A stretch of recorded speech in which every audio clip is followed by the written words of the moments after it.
역대상 27장 다 읽으려고 했는데 중간중간 좀 끊어서 읽었으면 좋겠습니다. 1절부터 3절까지 읽고요. 그리고 15절부터 17절까지 읽고 그리고 23절부터 마지막 절까지 읽도록 하겠습니다. 1절부터 3절까지 교독하겠습니다. 이스라엘 자손의 모든 가문의 우두머리와 천부장과 백부장과 왕을 섬기는 관원들이 그들의 숫자대로 반이 나누이니 각 반열이 24,000명씩이라 1년 동안 달마다 들어가며 나왔으니 반정은 삽디엘의 아들 야서보암이요 그의 반에 24,000명이라. 그는 베레스의 자손으로서 첫째 딸 반의 모든 주휘관의 우두머리가 되었고 15절부터 17절까지도 교독하겠습니다. 12째 딸 12째 주휘관은 온니엘 자손에 속한 느도바 사람 헬덴이 그 반에 24,000명이었더라. 권하라는 자는 이러하니라. 르우벤 사람의 지도자는 시그리의 아들 엘리에셀이요 시므온 사람의 지도자는 마하가의 아들 스바드요 레위 사람의 지도자는 그무엘의 아들 하샤베요 아론 자손의 지도자는 사독이요. 그리고 23절부터 마지막 절까지 또 교독하겠습니다. 23절 이스라엘 사람의 20세 이하의 소유는 다윗이 조사하지 아니하였으니 이는 여호와께서 전에 말씀하시기를 이스라엘 사람을 하늘의 별같이 많게 하리라 하셨음이라. 조사하기를 시작하고 끝내지도 못해서 그 일로 말미암아 진노가 이스라엘에게 임한지라. 그 수요를 다윗 왕의 역대지략에 기록하지 아니하였더라. 아디엘의 아들 아스마웻은 왕의 곡간을 맡았고 우시아의 아들 요나단은 밭과 성읍과 마을과 망대의 곡간을 맡았고 글롭의 아들 에스리는 밭가는 농민을 거느렸고 라마 사람 시므이는 포도원을 맡았고 스밤 사람 삽디는 포도원에 소산 포도주 곡간을 맡았고 게델 사람 바알 하나는 평야의 감람나무와 뽕나무를 맡았고 요하스는 기름 곡간을 맡았고 사론 사람 시드레는 사론에서 먹이는 솥대를 맡았고 아들레의 아들 사밧은 골짜기에 있는 솥대를 맡았고 이스마엘 사람 오빌은 낙타를 맡았고 메르노 사람 에데아는 나귀를 맡았고 하갈 사람 아시스는 양떼를 맡았으니 다윗 왕의 재산을 맡은 자들이 이러하였더라. 다윗의 숙부 요나단은 지혜가 있어서 모사가 되며 서기관도 되었고 학몬의 아들 여이엘은 왕자들의 수종자가 되었고 아히도벨은 왕의 모사가 되었고 아벡 사람 후세는 왕의 벗이 되었고 분야야의 아들 여호야다와 아비아들은 아히도벨의 뒤를 이었고 요압은 왕의 군대 주의관이 되었더라. 아멘. 오늘 제목은 왜 다윗인가? 라는 제목입니다. 제목을 왜 이름을 넣을까 말까 하다가 너무 길어지는 것 같아가지고 그냥 왜 다윗인가? 라고 제목을 정했습니다.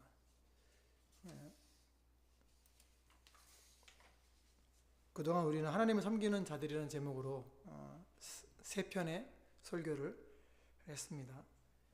그래서 왜 하나님을 섬기는 자들의 대표는 왜 다윗인가 뭐 이런 얘기를 하려고 하는 것인데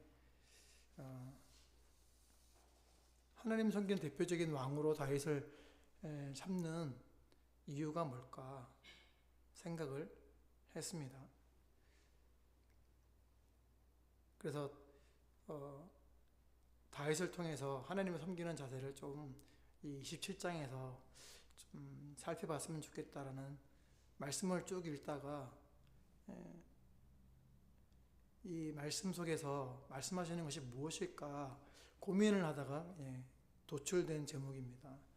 다윗이 지금 국가에 이제 여러 가지 그 제도를 정비하는 건데 뭐 군대를 정비하고 자기의 재산을 정비하고 그리고 자기들의 참모를 정비하고 하는 이런 모습을 보게 되거든요. 여기서 이게 갑자기 나왔기 때문에 그동안 다윗은 이제 그 성전을 짓기 위하여 준비하고 하는 쭉 여러 가지 일들을 하고 그 성전에서 일할 사람들을 세우고 했는데 이제 그 다음에 이제 국가를 운영함에 있어서 군대를 조직하고 그리고 지도자들을 세우고 그리고 하면서 참모들을 세우고 하는 이 말씀을 통해서 여호와를 섬기는 모습은 어떻게 해야 되는가라는 그런 생각이 들었거든요. 그래서 제가 여기서 그것을 끌어내기가 힘들었어요. 사실은 그런 제목을 하려고 한 게 아니고 읽다가 묵상하고 찾고 하다가 제가 제 마음속에 하나님 주신 그런 깨달음이었는데 왜 다윗인가라는 거죠. 다윗은 가나안 땅의 이방 족속들을 물리치고 그 땅에 평안을 가져온 사람이죠. 그래서 그것을 통해서 솔로몬이 성전을 건축하는 데 있어서 이제 힘을 보탠 거잖아요. 그런데 그것 때문에 다윗이 시험이 들었죠. 왜냐하면 자신이 한 것 같은 착각을 하게 되는 거 아닙니까? 그래서 순간 교만한 마음이 들어왔어요. 역대상 21장 1절에 사탄이 일어나 이스라엘을 대적하고 다윗을 충동하여 이스라엘을 계수하게 하니라. 사탄이 다윗을 충동해서 다윗이 시험에 들어서 인구조사를 했다는 거죠. 이걸 인구조사를 핑계로 군대의 수를 계수하게 된 것입니다. 요압이 하는 보고를 보면 그렇습니다. 역대상 21장 5절에 요압이 백성의 수교를 다윗에게 보고하니 이스라엘 중에 칼을 뺄 만한 자가 110만 명이요 유다 중에 칼을 뺄 만한 자가 47만 명이라. 유다 중에서만 47만 명이고 이스라엘 중에 칼을 뺄 만한 수를 합치니까 110만 명이라네요. 어마어마한 숫자죠. 그죠? 우리나라 군대 수만 해도 60만 명인데 이것도 많다고 지금 줄이려고 하는데 근데 지금 110만 명이래요. 그리고 또 유다 중에서는 또 47만 명이래요. 인구에 비해서 너무 많은 거 아닌가? 이런 생각이 저절로 들죠. 그런데 그 인구조사하는 이 다윗의 행위를 요압이 말리죠. 역대상 21장 3절에 요압이 아뢰되 여호와께서 그 백성을 지금보다 100배나 더하시기를 원하나이다. 내 주 왕이여 이 백성이 다 내 주의 종이 아니니까 내 주께서 어찌하여 이 일을 명령하시나이까 어찌하여 이스라엘이 범죄하게 하시나이까. 하나님께 범죄한다는 거예요. 요압이 말리죠. 그런데 다윗이 요압의 말을 듣지 않죠. 4절 말씀에 왕의 명령이 요압을 재촉한지라 드디어 요압이 떠나 이스라엘 땅에 돌아다닌 후에 예루살렘으로 돌아와. 그래서 보고한 것이 110만 명이고 47만 명이고 이렇게 보고를 하는 거예요. 근데 이제 이것을 하나님도 막으시죠.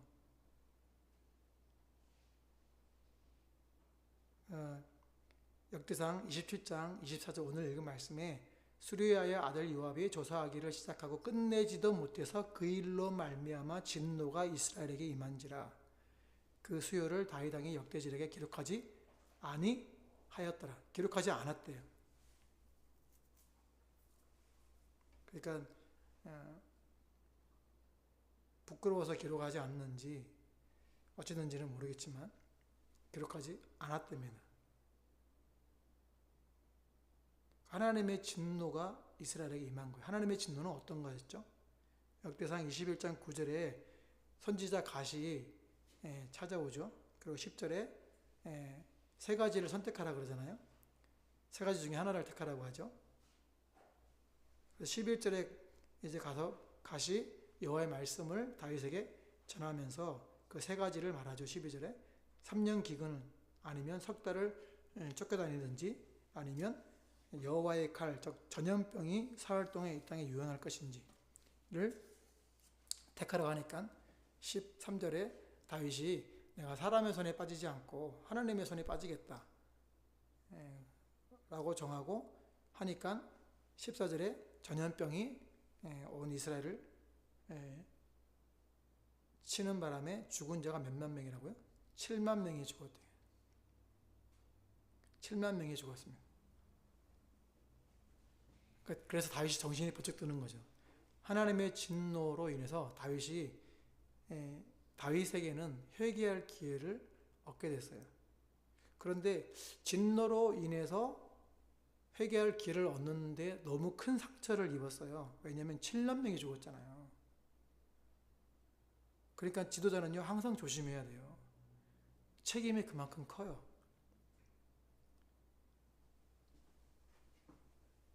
그런데 다윗이 어떻게 행동했습니까? 다윗이 한 행동을 보면 이제 후대 왕들이 다윗이 하나님을 섬기는 기준이 된 그 이유를 알 수가 있어요. 다윗이 어떻게 하나님을 섬겼냐? 왜 다윗인가? 첫 번째로 하나님이 지키신다는 믿음의 고백을 그는 실천을 했어요. 이번 이 인구조사를 통해서 깨닫고, 역대상 27장 1절에 이스라엘 자손의 모든 가문의 우두머리와 천부장과 백부장과 왕을 섬기는 관원들이 그들의 숫자대로 반이 나누이니 각 반열이 24,000명씩이라 1년 동안 달마다 들어가며 나왔으니, 그렇게 해서 2절에 첫째 달 반 나오고 이렇게 쭉 나가잖아요.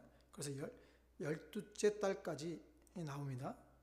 그러니까 레위인들은 24반열로 나눴잖아요. 근데 여기 지금 군대는 몇 반으로 나눴어요? 12반열로 나눈 거예요. 12반열로.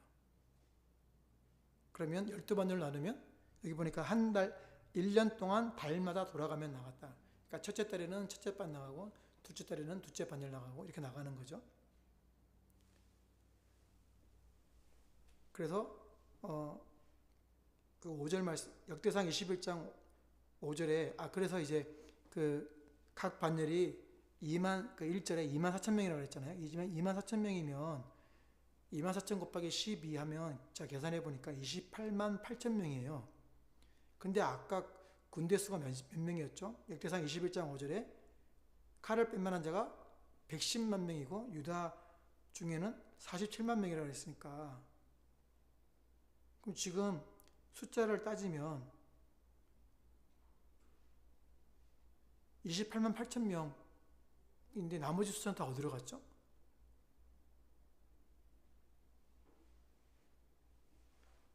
그러니까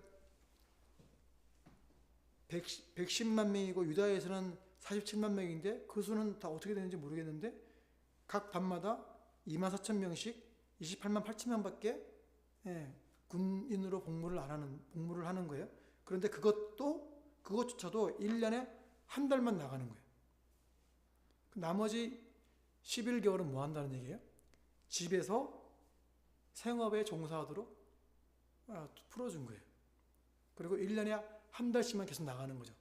그러니까 군대에 나갈 수 있는 칼을 뺄 만한 용사들 중에 그렇게 모아가지고 1년에 한 달만 딱 나가는 거예요.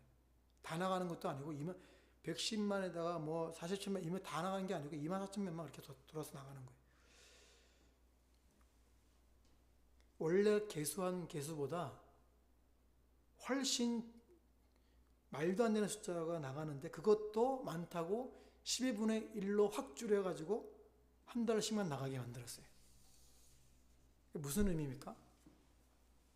나라를 운영하는데, 나라를 보호하는 군대를 만드는데 24,000명 가지고 되겠습니까? 안 되죠. 물론 전쟁이 나면 다 수집하겠죠. 모두 모여라. 그럼 다 모이겠죠. 그러면 이제 110만 명이 모일 수 있겠죠. 그런데 어쨌든 48만 명이라고 28만 8천 명이라고 해도 거의 한 30만 명이니까 30만 명도 사실은 현대 군대에서도 많은 거죠. 왜냐면 우리나라 군대가 60만 명인데 세계에서 둘째가 라면 미국, 중국, 그 다음에 뭐 북한이 군대 수로 따지면 많겠죠. 한 100만 명 넘어가니까. 그럼 우리나라가 엄청난 숫자란 말이에요. 근데 그 많은 숫자의 반이니까 30만 명이니까 그것도 사실은 한 나라를 하는데도 많은 군인 숫자인데, 근데 그것도 12분의 1로 확 줄여가지고 그렇게 해서 24,000명이 나라를 지킨다? 이게 말이 안 되는 거잖아요. 무슨 의미죠? 나라는 군대가 지키는 게 아니라는 믿음의 고백을 한 거예요. 7만 명이 나가 죽어 떨어지는 그 상황을 보고서 하나님께 다윗은 자기의 믿음을 가지고 신앙 고백을 한 거예요. 말로만 떠든 게 아니고 실제로 행동으로 옮긴 거예요. 이스라엘을 지키는 자는 군대가 아니고 하나님이다. 이런 믿음의 고백을 행한 것은 다윗의 회개로부터 시작된 거죠. 그 회개는 말로 하는 게 아니고 몸으로 행하는 거예요. 말로만 기도면 주님 용서해 주세요. 잘못했습니다. 아무리 떠들어도 소용없어요. 행함이 없으면 그 회개는 진정한 회개가 아닌 거죠.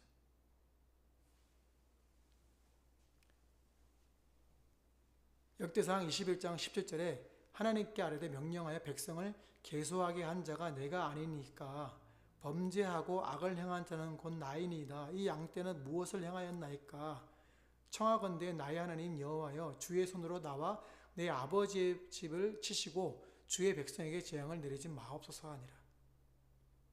자기 때문에 백성들이 7만 명이 죽어나가는 걸 보면서 내가 지은 죄인데 하나님 백성을 치시면 되겠습니까? 전염병 돌아서 설마 죽겠냐, 고생하겠지 이렇게 생각했는 것 같아요. 제 생각에는 다윗이. 그런데 전염병으로 죽어나간 거죠. 그러고 생각하니까 지금 코로나로 사람들이 죽어나가는데 하나님이 뭔가 지금 말씀하고 있는 건 아닌가? 라는 생각이 제 뇌리를 팍 때리고 지나가네요. 한국교회에 다른 나라의 교회는 모르겠어요. 근데 한국교회에는 이 말씀이 맞다고 생각이 듭니다. 왜냐하면 한국교회에는 너무나 입 바른 소리만 떠있지 실제로 몸으로 하나님을 온전히 섬기는 것 같지 않기 때문에 그렇습니다. 하나님이 그만한 정말로 부흥을 허락하신 교회, 한국교회 아닙니까? 부흥의 역사가 놀라운데 그 놀라운 역사 앞에서 자꾸만 한국교회가 자꾸만 세상에 물들어가고 있는 것을 보게 되는 거죠.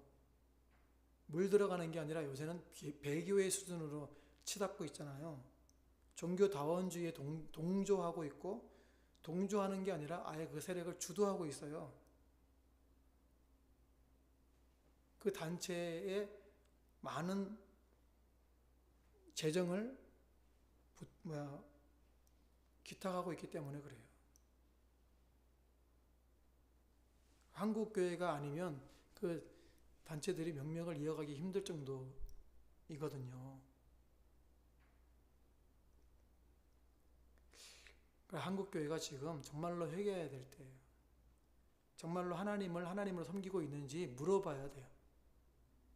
코로나 때문에 지금 기독교가 사분오열되고 있어요. 각자마다 떠들고 있어요.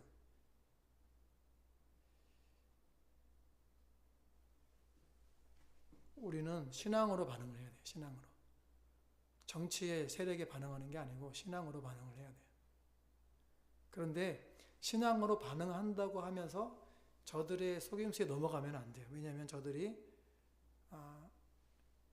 기독교를 악의 프레임으로 집어넣을 가능성이 너무 크기 때문에 그래요. 어저께 신문에 뉴스를 보니까 기독교제 지겹다 이런 식의 제목의 기사를 봤어요.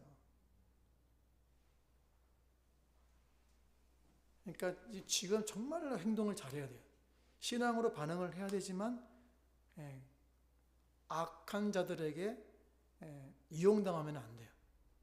그러니까 얼마나 지혜롭게 행동해야 되는지 로마서 말씀 갑자기 생각이 나네요. 선으로 악을 이기라고. 우리 어떻게 해야 될지 진짜 고민해야 돼요. 전략을 짜야 되고 아주 전술적으로 행동을 해야 돼요. 머리를 써야 돼요. 그렇지 않으면 저들의 손에 휘둘릴 수 있어요. 어쨌든 다윗의 그 범죄로 말미암아 백성들이 죽어나가고 그래서 다윗이 하나님만이 이 나라를 지킨다는 고백으로 군대의 수를 확 줄여버렸어요. 그래서 다윗이 백성을 향한 마음이 남달라지지 않았겠습니까? 자기 때문에 7만 명이나 죽었는데. 그래서 다윗은 하나님을 섬기는 마음으로 두 번째로 뭘 하냐면 백성을 섬기는 방법을 택합니다. 먼저는 군대 숫자를 줄였죠. 확 줄여가지고 나머지 11개월은 집에서 생업에 종사하도록 풀어줬고요. 그리고 31절에 보니까 다윗 왕의 재산을 맡은 자들이 이러하였더라. 다윗 왕의 재산을 살펴보면 25절에 보면 왕의 곡간을 맡은 자가 있고요. 그리고 밭과 성읍과 마을과 망대의 곡간을 맡은 자가 있어요. 26절에 가니까 밭가는 농민이 있었고, 또 27절에 포도원을 맡은 자가 있었고, 그리고 포도원의 곡간을 맡은 자가 있었고, 포도주 곡간을 맡은 자가 있었고, 그리고 28절에 감람나무 뽕나무를 맡은 자가 있었고, 그 감람나무 뽕나무에서 얻는 그 기름 곡간을 맡은 자가 있었고, 29절에 솥대를 맡은 자가 있었네요. 사론에서 먹이는 솥대와 또 골짜기에 있는 솥대를 맡은 자가 있었고, 30절에 가니까 낙타를 맡은 자, 나귀를 맡은 자, 양떼를 맡은 자가 있었네요. 그렇게 해서 31절 다윗 왕의 제사를 맡은 자들이 이러하였다 그랬습니다. 그러니까 이 왕의 재산이 숫자를 나열하지 않은 걸 보면 굉장히 많았다라는 생각을 하게 됩니다. 너무나 많아서 그것을 맡은 사람들이 있을 만큼 많았다라는 거죠. 근데 성경을 보면 다윗이 백성들에게 세금을 걷었다는 얘기가 말씀이 없어요. 그러면 국가를 어떻게 운영을 하죠?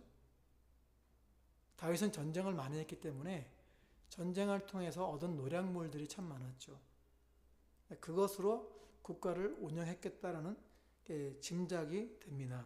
그렇다고 하더라도 국가를 운영하는 게 뭐 한두 해 한 게 아니고 40년을 했기 때문에 백성들에게 세금을 걷지 않으면 안 되는데 백성들에게 세금을 걷었다는 말씀이 없단 말이에요. 그러면 다윗의 재산을 가지고 국가를 운영했다고 생각할 수 있는 거 아닙니까?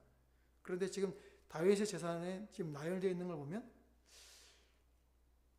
많다고 느낍니까? 적다고 느껴지십니까? 국가를 운영할 만큼이 많게 느껴지십니까? 그렇지 않죠. 그래서 이상한 거예요.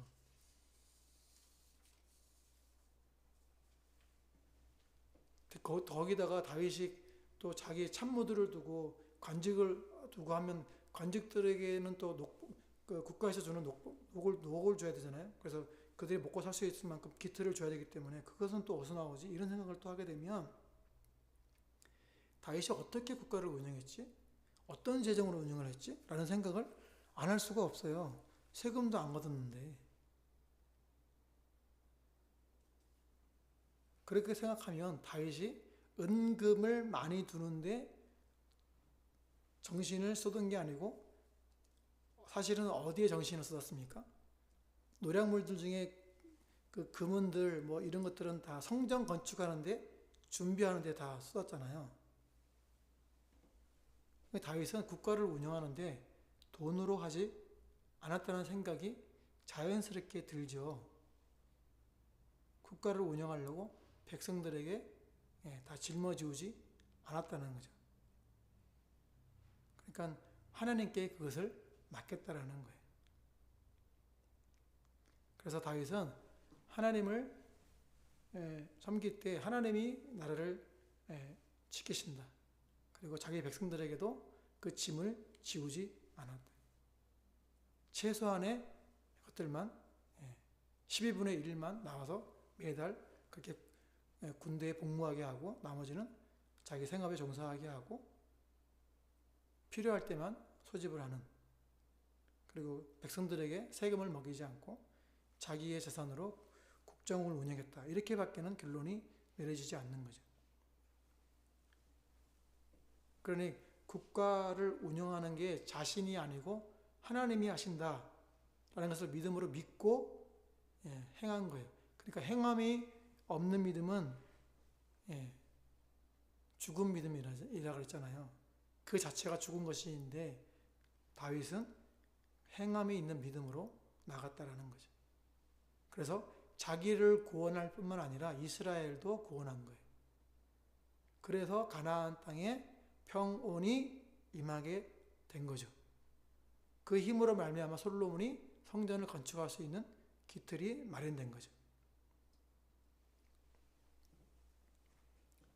그러니 지금 여기서 우리가 다윗을 보고 하나님이 왜 다윗을 하나님을 섬기는 왕들의 기준으로 삼으셨는지를 보게 되는 거예요. 그런데 사실 우리도 그런 나라를 운영하는 프로젝트에 참가하고 있다는 것을 아십니까? 어떤 나라죠? 하나님 나라죠. 예, 맞아요. 하나님 나라는 하나님이 통치를 하는 나라잖아요. 그러니 우리도 하나님 통치를 받아야 되는 거 아닙니까? 누구처럼? 다윗처럼. 그래서 우리도 믿음으로 하나님께 맡겨야 되는 거죠. 그래서 믿음으로 맡길 때 자꾸만 내가 하려고 하는 이 어리석음을 내려놓아야 돼요. 하나님이 어려움을 주실 때는 그만한 이유가 있다고 생각하고 왜 그런지 이유를 찾아야 되고 하나님 앞에서 내가 바른 자세가 아닌지 아니면 그 바른 자세가 있는지 이런 것들을 찾아내야 되는 거예요. 그래서 회개할 것은 회개해서 돌아오고 잘하는 것들은 더 잘할 수 있도록 하나님을 의지하고 신뢰하고 나아가야 될 줄로 믿습니다. 아멘. 그래서 하나님을 섬길 때 필요한 것이 있어요. 그게 바로 세 번째로 뭐냐면 하나님의 나라를 섬길 때 은사별로 맡길 줄 알아야 되는 거예요.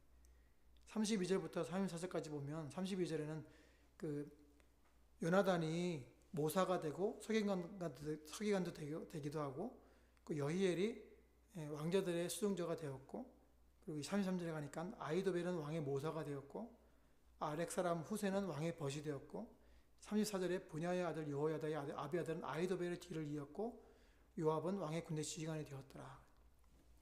그러니까 다윗 주위에 많은 그 수많은 인재들을 다윗은 그냥 내버려 두지 않고 그 인재들을 등용해서 나라를 운영하는 데 함께 했다라는 거예요. 국가 운영은 혼자 할 수가 없죠. 그래서 우리가 여기서 우리도 하나님 나라를 세워가야 되는데 우리에게 주신 특별한 하나님의 나라를 세워가는 그 기관이 있죠. 그게 뭡니까? 교회잖아요. 교회를 세우는데 우리가 우리의 은사로 어떻게 섬깁니까? 로마서 12장 4절에 보면 우리가 한 몸에 많은 지체를 가졌으나 모든 지체가 같은 기능을 가진 것이 아니니 이와 같이 우리가 많은 사람이 그리스도 안에서 한 몸이 되어 지체가 되었느니라. 우리에게 주신 은혜대로 은사가 각각 다르니 예언이면 믿음의 분수대로 섬기는 일이면 섬기는 일로 가르치는 자는 가르치는 일로 위로하는 자면 위로하는 일로 구제하는 자는 성실함으로 다스리는 자는 부지런함으로 긍휼을 베푸는 자는 즐거움으로 할 것이니라. 그러니까 우리가 하나님 나라를 섬기는데 그 첫 번째 기간인 이 교회에서 각자 맡은 은사대로 섬겨야 되는 거예요. 그 섬김을 할 때 어떤 사람은 위로하고 어떤 사람은 성실함으로 어떤 사람은 부지런함으로 어떤 사람은 즐거움으로 그렇게 각각 받은 은사대로 섬겨야 되는 것입니다.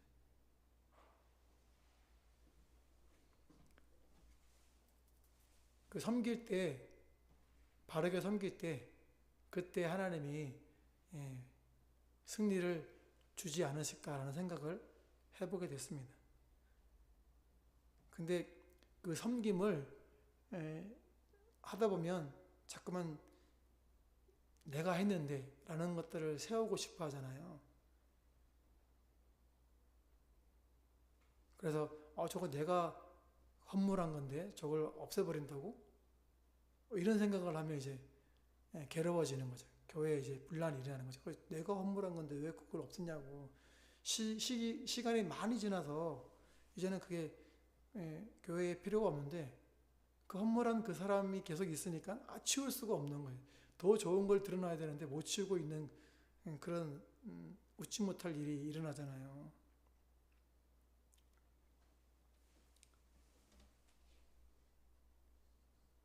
그래서 우리가 섬길 때는 감사함으로 섬겨야 되는 것입니다. 그런데 그렇게 섬기다 보니까 여러 가지 문제가 생기고 하지만 그러나 우리가 하나님 나라를 섬기는 자로서 하지 말아야 되는 실수가 있어요. 마태복음 6장 27절에 너희 중에 누가 염려함으로 그 길을 한 자라도 더할 수 있느냐? 너희가 어찌 의복을 위하여 염려하느냐? 들의 백합화가 어떻게 자라는지 생각해보라. 수고도 아니하고 기섬도 아니하였느니라. 내가 너에게 말하노니 솔로몬의 모든 영광으로도 입은 것이 곧 하나만 같이 못하였느니라. 오늘 이따가 내일 아궁이에 던져지는 들풀도 하나님이 이렇게 입히시거든 하면 너희일까 보냐. 믿음이 작은 자들아. 그러므로 염려하여 이르기를 무엇을 먹을까 무엇을 마실까 무엇을 입을까 하지 말라. 이는 다 누가 구하는 거라고요? 이방인이 구하는 거라고요. 하늘 아버지께서 이 모든 것이 너에게 있어야 할 줄을 아시느니라. 그러므로 너희는 먼저 그의 나라와 그의 의를 구하라. 그러면 이 모든 것을 너에게 더하시리라. 먼저 해야 될 게 뭐예요? 하나님 나라를 위해서 해야 될 게 나라와 의를 구하는 거예요. 그 나라와 의를 구한다고 모여가지고는 뭐 하냐면 교회가 해야 되는데 이건 해야 되고 저거 해야 되고 하면서 염려하는 거예요. 그리고 당신이 좀 빠지라고 이 사람이 해야 된다고. 그럼 왜 내가 빠져야 되냐고 막 그러고 싸우고 있어요. 그리고 때로는 우리 같은 개척교회는 염려가 막 이만큼 쌓여 올라가죠. 담이 돼가지고 밖을 쳐다볼 수 있을 만큼 높이 올라가요. 염려가. 근데 하나님은 그렇게 말씀하지 않으시고 먼저 그의 나라와 그의 일을 구하라. 그리하면 이 모든 것을 너에게 더하겠다고. 우리가 하나님 나라를 구해야 되는 거예요. 하나님의 의를 구해야 되는 거예요. 그러면 필요한 것들 하나님이 보내주시는 거예요.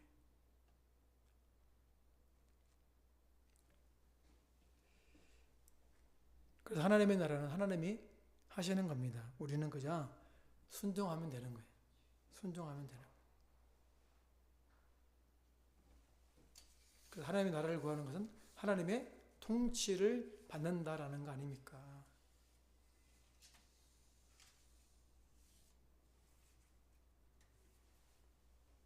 그래서 먼저 그의 나라와 그의 의를 구하라 그랬어요. 그래서 34절에 그러므로 내일을 위하여 염려하지 말라. 내일 일은 내일이 염려할 것이요 한날의 괴로움은 그날로 족하니라. 내일은 누가 염려한다고요? 내가 염려하나요? 아니죠. 내일이 염려한대요. 내일이 염려한대요. 한날의 괴로움은 그날로 족하다. 하나님이 필요한 것이 있으면 보내주시는 거예요. 믿으시기를 주님의 이름으로 축복합니다. 아멘. 제가 바라지도 않았는데요. 꿈에도 생각하지 않게 겨울에 난방비에 붙으시라고 보내주는 그 손길을 제가 감히 상상도 못했거든요. 필요하시니까 하나님이 보내시는 거 아닙니까? 사실은 제가 마음속에 기계를 하나 더 사고 싶은 생각이 있는데 지금 못 사고 있었거든요. 그래서 그걸 사면 좋을까 그런 생각을 하고 있는데 왜냐면 난방비를 보내는 건데 교회 방송을 위해서 기자재를 쓰면 항목이 안 맞는 거 아닌가 때문에 제가 고민을 하고 있는데 그렇다고 그 교회에 전화를 해서 이걸 좀 사도 될까 이렇게 물어본 것도 좀 이상한 것 같기도 하고 그렇다가 제가 그걸 허투루 쓰는 건 아니니까 사도 되는 건 아닐까 하는 생각을 또 하기도 하고 하지만 계속 기도하고 있어요. 사도 될까요 하나님? 물어보고 있는데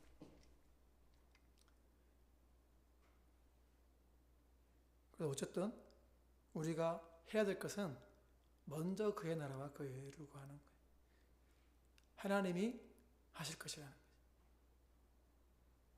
다윗처럼 실수하지 말고 범죄하지 말고 믿음으로 행할 수 있기를 주님의 이름으로 축복합니다. 다윗처럼 범죄해서 진노의 채찍을 맞고 난 다음에 돌아오지 마시고 지금 돌아가시면 지금 결정하시면 돼요. 하나님이 하실 거라고.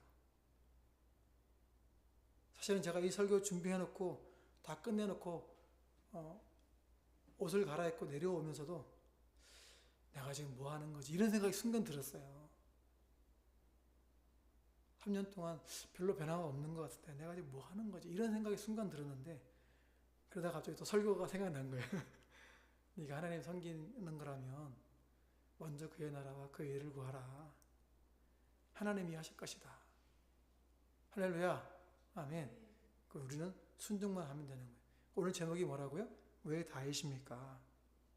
하나님을 전적으로 신뢰했던 다윗, 이었기 때문에 하나님이 그를 선택하셨다면 나라를 운영함에 있어서 하나님을 의지했던 것처럼 우리도 이 교회를 세워나가는데 우리가 살고 있는 내 주위의 가정이 하나님의 나라가 되도록, 내가 섬기는 직장이 하나님의 나라가 되도록, 우리 교회가 먼저 하나님의 나라가 되도록 하기 위해서 나를 세웠다면 절대적으로 하나님을 신뢰해야 되지 않겠습니까?